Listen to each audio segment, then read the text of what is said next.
సభకు నమస్కారం.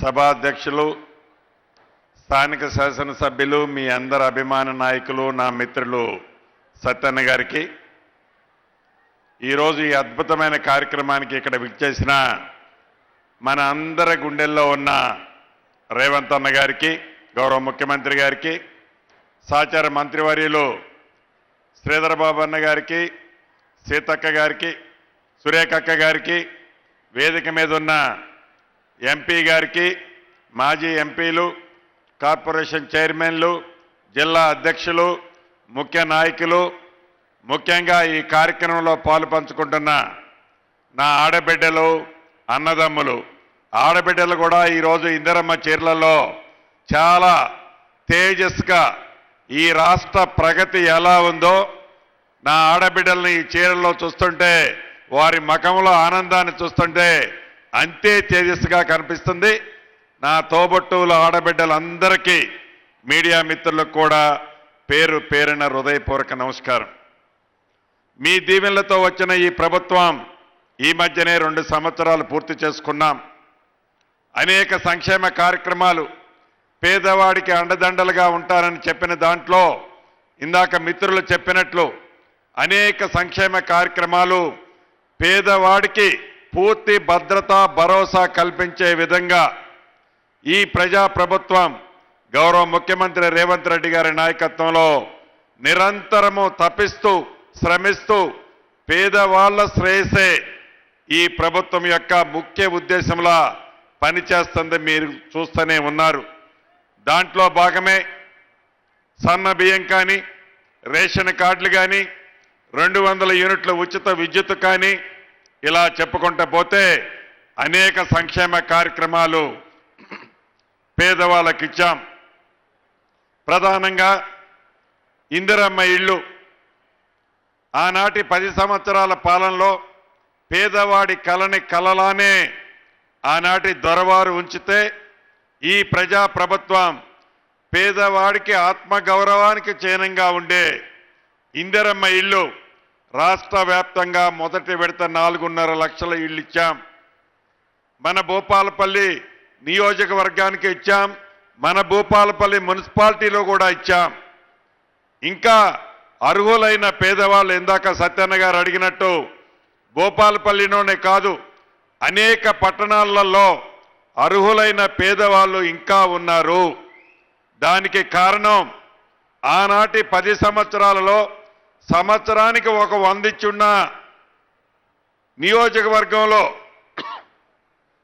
మున్సిపాలిటీల్లో 1000కి పైగా అయ్యుండే 10 సంవత్సరాల్లో. కానీ ఆనాడు ఇవ్వని కారణంగా మొదటి విడత ఇప్పుడు ఇచ్చాం.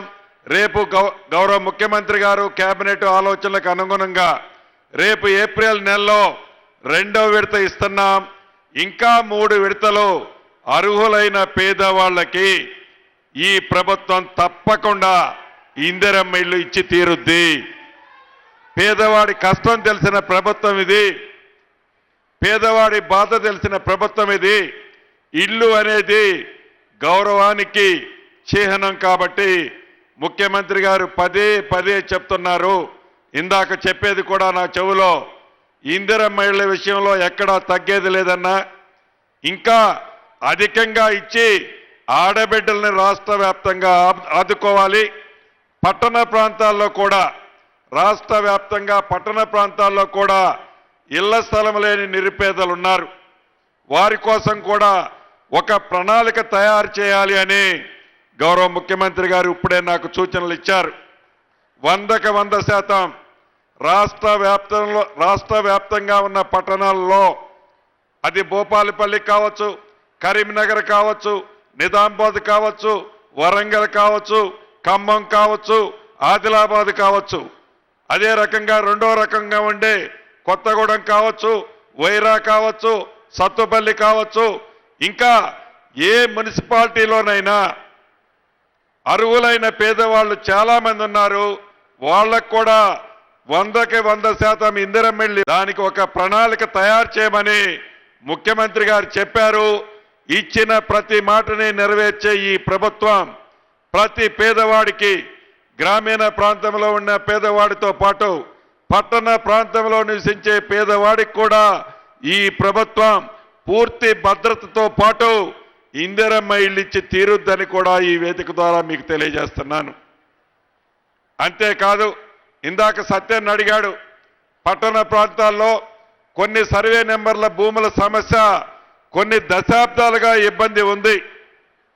అది భూపాలపల్లి కావచ్చు, పాలవంచ కావచ్చు, నిజామాబాద్ కావచ్చు, కరీంనగర్ కావచ్చు, ఇలా ప్రతి పట్టణాల్లో వందలాది ఎకరాలకు సంబంధించిన సర్వే నెంబర్లలో భూములున్నాయి. వాటికి సరైన డాక్యుమెంట్ లేని కారణంగా అక్కడ నివసించే నిరుపేదలు, భూములు కొద్దిగా ఉన్న ఆసాములు ఏదైనా పెళ్లి చేసుకోవాలన్నా, బిడ్డకి పెళ్లి చేయాలన్నా, కొడుకుకి చదివించాలన్నా బ్యాంకులో లోను పెట్టాలి అంటే ఆ బ్యాంకులో లోను పెట్టే విధంగా ఆ పత్రాలు లేని కారణంగా ఆ భూములున్న ఆసాములు ఇబ్బంది పడుతున్నారు. తప్పకుండా ఈ మధ్యనే లైసెన్స్డ్ సర్వేలను ఏర్పాటు చేశాం. కొత్త భూభారతి చట్టాన్ని తెచ్చుకున్నాం. ఈ చట్టం ద్వారా, ఈ లైసెన్స్డ్ సర్వేల ద్వారా ఏవైతే ఈ భూ సమస్యలు ఉన్నాయో, ఇందాక సత్యన్న చెప్పిలాంటి సమస్యలు, ఈ ప్రభుత్వం వాటిని కూడా శాశ్వతంగా ప్రజలకు ఉపయోగపడే విధంగా, ప్రజలకు ఇబ్బంది లేని విధంగా ఆ సమస్యను కూడా ఈ ప్రభుత్వం పరిష్కరిస్తుందని. ఇది మీ ప్రభుత్వం, మీరెన్నుకున్న ప్రభుత్వం, మీరు ఆశీర్వదించి దీవించిన ప్రభుత్వం. మీకు సంక్షేమ కార్యక్రమాలు ఇచ్చాము కాబట్టే మొన్న గ్రామ పంచాయతీ ఎన్నికల్లో 68-69% గెలిపించారు.